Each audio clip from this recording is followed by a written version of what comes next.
Hi all, welcome back. ఈ వీడియోలో మనం విక్టరీ వెంకటేష్ గారికి ఫిల్మ్ఫేర్ అవార్డ్స్ తీసుకొచ్చిన మూవీస్ ఏంటో చూద్దాం. మొత్తం ఎన్ని ఫిల్మ్ఫేర్ అవార్డ్స్ వచ్చాయో కూడా చూద్దాం. విక్టరీ వెంకటేష్ గారికి ఫస్ట్ ఫిల్మ్ఫేర్ అవార్డ్ 1988 ఇయర్లో బ్రహ్మపుత్రుడు మూవీకి గాను వచ్చింది, మొట్టమొదటి ఫిల్మ్ఫేర్ అవార్డ్. తరువాత 1996 ఇయర్లో ధర్మచక్రం మూవీ ద్వారా సెకండ్ టైం ఫిల్మ్ఫేర్ అవార్డు తీసుకున్నారు విక్టరీ వెంకటేష్ గారు.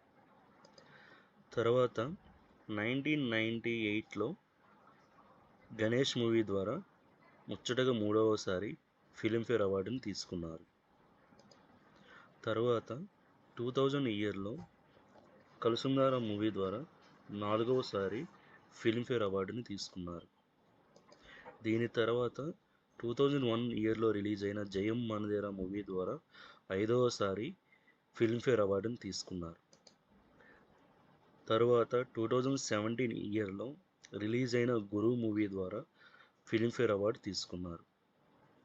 ఈ సినిమాతో కలిపి మొత్తం 6 సార్లు 6 టైమ్స్ ఫిల్మ్ఫేర్ అవార్డు తీసుకున్నారు విక్టరీ వెంకటేష్ గారు. Thank you for watching. Thank you. Have a great day.